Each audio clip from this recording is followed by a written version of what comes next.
خود کو بریک دیجیے۔ زندگی کی اس دوڑ میں سب سے زیادہ جو بات ایک انسان کو متاثر کرتی ہے وہ غم ہے، جس کا وہ کسی صورت متلاشی نہیں رہتا۔ کہتے ہیں کہ اگر کوئی چیز انسان کو مار نہیں سکتی تو وہ اسے مضبوط کر کے ضرور چھوڑتی ہے، اور یہی حال اس غم کا بھی ہے۔ ہم میں سے کئی ایسے لوگ ہیں جنہوں نے زندگی میں ایسی کیفیات کا سامنا کر رکھا ہے یا اپنے قریبی لوگوں کو اس میں مبتلا پایا ہے۔ کسی اپنے کا بچھڑ جانا، مہلک بیماری سے جنگ، طلاق کی صورت میں علیحدگی، بے روزگاری یا دیگر ایسی کئی صورتحال کا شکار انسان تکلیف دہ تناؤ، تلخی، افسردگی اور مستقل بے چینی کا شکار نظر آتا ہے۔ قدرت کا ایک قانون ہے کہ وہ کسی کو اس کی برداشت سے زیادہ بوجھ نہیں دیتا۔ کچھ ایسا ہی معاملہ غم و تکلیف کا بھی ہے، جو کہ ایک خاص مدت کے لیے زندگی کا حصہ تو بنتی ہیں، لیکن اپنا ایک سائیکل مکمل کرنے کے بعد کچھ ایسے مثبت اثرات بھی چھوڑ جاتی ہیں جسے انسان کی وابستگی پہلے سے نہیں ہوئی ہوتی۔ عام حالات میں انسان اپنے اندر کی طاقت کو پہچان نہیں پاتا کہ اللہ نے اس کے اندر کتنی سخت و برداشت کرنے کا مادہ رکھ چھوڑا ہے۔ جہاں ہمارا جسم کھانے پینے اور سونے کا تقاضا کرتا ہے تو اسی طرح ہماری روح اور عقل بھی ہم سے بڑھتری کا تقاضا کرتی ہے، اور اس کی نشو و نما کے لیے بعض اوقات قدرت کی جانب سے غم کو محسوس کروایا جاتا ہے۔ جب زندگی میں سب کچھ بہت بھرپور انداز سے چل رہا ہو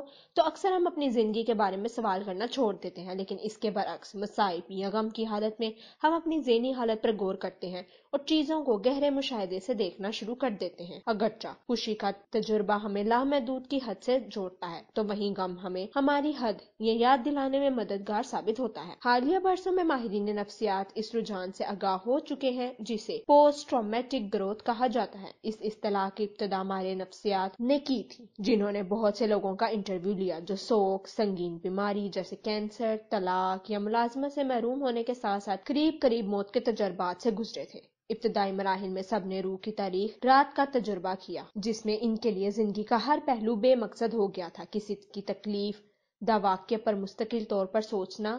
کہ کیا ہوا ہے اور کس کے بارے میں سوچنا ہی رہنا، خیالات اور احساسات کو بار بار چلانا فطری سا عمل ہے جس سے ہر کوئی گزرتا ہے۔ اس کے بعد وہ روحانی سفر کی تلاش سے گزرے، جس میں انہوں نے خود کو کریدا اور اپنے آپ سے، اپنے وجود سے کئی طرح کے سوال پوچھے، اور جستجو کے اس سفر میں انہیں کوئی نئی اخلاقی اور روحانی قدریں ملے جو کہ پہلے ان کی زندگی کا حصہ نہیں تھی۔ ان کے لیے معاف کرنا آسان ہو گیا، اور سب سے بڑھ کر وہ سب سے پہلے زیادہ مطمئن، پرسکون اور ایک نئی راہ کی متلاشی نظر آئے جس میں وہ چھوٹی چھوٹی چیزوں کے قدردان بنے۔ زندگی میں آزمائشیں آتی اور جاتی رہتی ہیں اور اکثر خود کو دہراتی بھی ہیں، یہاں تک کہ عظیم روحانی پیشواؤں اور انبیاء نے بھی تکالیف اٹھائی۔ قدرت کی جانب سے بعض اوقات انسان کے کردار کی مضبوطی کے لیے ضروری ہو جاتا ہے کہ اس کو آزمائش اور تکلیف کے مرحلے سے گزارا جائے، لیکن اس کا ہرگز یہ مطلب نہیں ہے کہ ہم تکالیف کا خیر مقدم کریں یا جان بوجھ کر ان کی تلاش کرنا شروع کر دیں۔ اگر خدا نخواستہ یہ ہماری زندگیوں میں آ جائے تو ہمیں اس سے آگاہ ہونا چاہیے کہ اس کے منفی پہلوؤں کے ساتھ مثبت خیر بھی چھپی ہے، جس میں روح کی تقویت ملتی ہے، زندگی کا نظریہ بدلتا ہے،